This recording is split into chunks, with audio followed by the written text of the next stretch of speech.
बिस्मिल्लाहिर्रहमानिर्रहीम। नाज़रीन व सामीन अस्सलामु अलैकुम। मैं हूं आपका मेज़बान मोहम्मद रफ़ीक रिजवी और आप देख रहे हैं ट्रू स्टोरी, सच्ची कहानियां।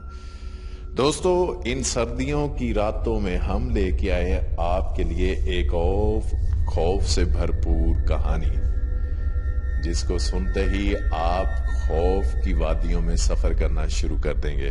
तो नाज़रीन व सामीन, हम अपनी गुफ्तगू का आगाज करते हैं, लेकिन उससे पहले मेरी तमाम नए आने वाले दोस्तों से ये मोदबाना गुजारिश है कि जिन्होंने अभी तक हमारे चैनल को सब्सक्राइब नहीं किया, वो सबसे पहले हमारे चैनल को सब्सक्राइब करें और साथ ना बजने वाली घंटी को भी बजा दें, ताकि आपको हमारी हर अपलोड होने वाली वीडियो आसानी के साथ मिल सके। तो दोस्तों, हम बढ़ते हैं अपने अनवान की जानिब। आज का अनवान है आसेब ज़दा लड़की। रात के 12 बजे रात पूरी तारीकी में डूबी हुई थी।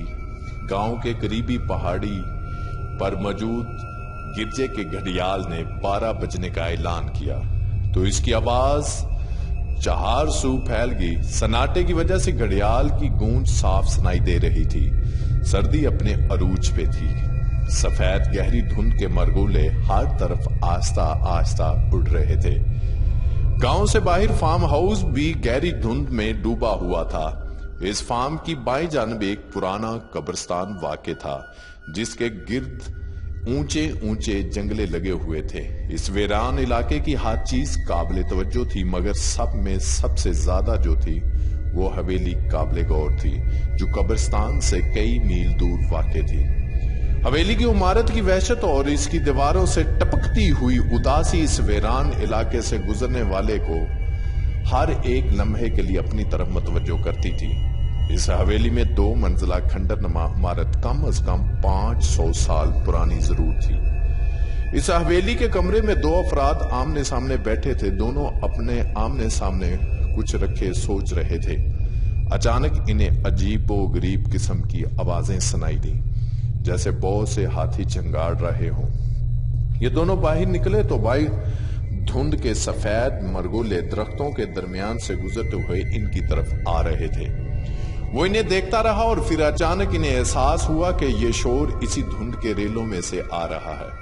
वो बुज़दिल नहीं थे, लेकिन ना जाने इन्हें क्या एहसास हुआ कि वो भाग खड़े हुए। वो पागलों की तरह जंगल में भाग रहे थे। उन्होंने पलट कर देखा तो धुंध इनके पीछे आ रही थी।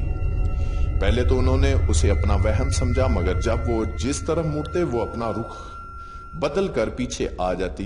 ये देखकर इनकी टांगें कांपने लगी। उन्होंने अपनी रफ्तार तेज कर दी। इनमें से हर एक झाड़ियों में उलझ कर गिर पड़ा, लेकिन खौफ ने भागने पर मजबूर कर दिया था। वो उठा और फिर भागने लगा। इसका सांस फूला हुआ था। सर्दियों में शदीद पसीना आया हुआ था। अब इनकी रफ्तार आस्ता होने लगी थी, मगर धुंध के मरगोले इसी रफ्तार से इनके करीब आ चुके थे। सर्द हवाएं इनके जिस्म से टकरा कर तकलीफ पैदा कर रही थी। इन सफेद मरगोलों ने इन्हें अपने हसार में ले लिया था। इन्हें शदीद सर्दी का एहसास हुआ था। वो कांपने लगे और फिर बेहोश हो गए। न जाने वो कितनी देर बेहोश रहे। जब होश आया तो इनके जिस्म में नुमाया तब्दीली हो गई थी।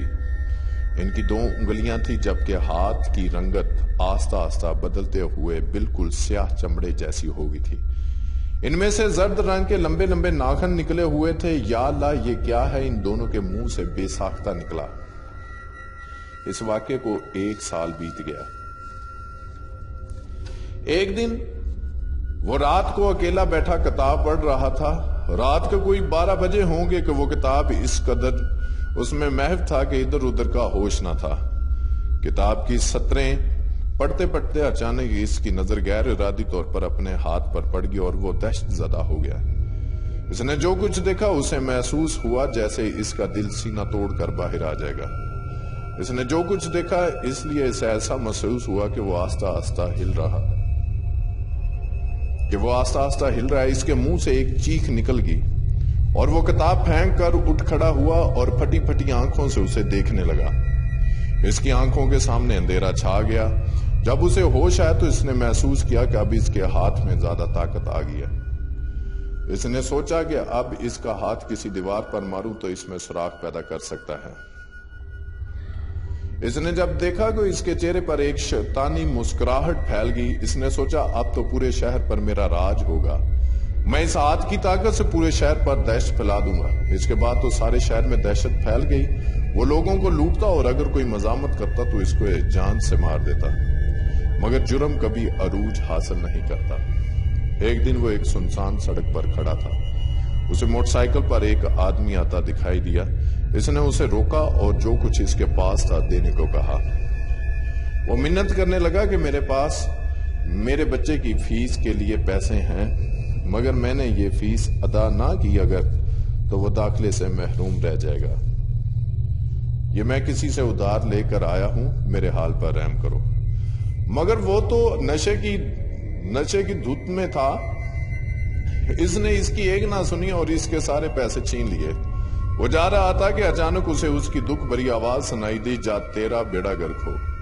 اس نے مسکرا کر اس کی طرف دیکھا اور آگے بڑھ گیا۔ آنے والی رات کو وہ دوبارہ اپنے کام کے سلسلہ میں سنسان سڑک پر آ کر کھڑا ہو گیا۔ جیسے ہی اس نے ایک آدمی کو روکا، اس نے اس کا وہی ہاتھ پکڑا اور مروڑ دیا۔ اسے بے حد تکلیف ہوئی، حالانکہ اس سے پہلے کبھی ایسا نہیں ہوا تھا۔ اس نے بہت کوشش کی مگر اس کے ہاتھ میں طاقت نہ آ سکی۔ آخر اس نے نہ صرف اس کا بازو توڑ دیا بلکہ اسے حوالے پولیس بھی کر دیا۔ اب اسے سمجھ میں آئی کہ اس کے ساتھ کیا ہوا۔ اس مظلوم کی بد دعا لگی تھی اور وہ سوچ رہا تھا کہ کسی مجبور کی آہ اس کو کہیں کا نہیں چھوڑے گی۔ ناظرین و سامعین، یہ آج کی ہماری کہانی تھی، کیسی لگی؟ ناظرین و سامعین آپ نے کمنٹس کی صورت میں آگاہ کرنی ہے۔ ناظرین و سامعین، یہ ایک اسیب زدہ لڑکی اپنی زندگی کا واقعہ بیان کر رہی ہے، جس میں اس نے ساری سچویشن آپ کے سامنے رکھی ہے اور جس میں وہ ہمارے لیے ایک اخلاقی سبق چھوڑتی ہے کہ کبھی بھی جو غریب ہیں ان پر ظلم نہ کرو، کیونکہ ظلم ہمیشہ قائم نہیں رہتا اور وہ ایک دن ایسا آتا ہے کہ وہ ہماری تمام خوبیوں کو بھی اپنے ساتھ نچوڑ کے زمانے کے سامنے ذلالت کا تمغہ ہمارے گلے میں ڈال دیتا ہے۔ ناظرین و سامعین، ہماری ویڈیو کیسی لگی لائکس کی صورت میں بتانا مت بھولیے گا۔ مجھے اگلی ویڈیو تک کے لیے اجازت دیں۔ اللہ نگہبان۔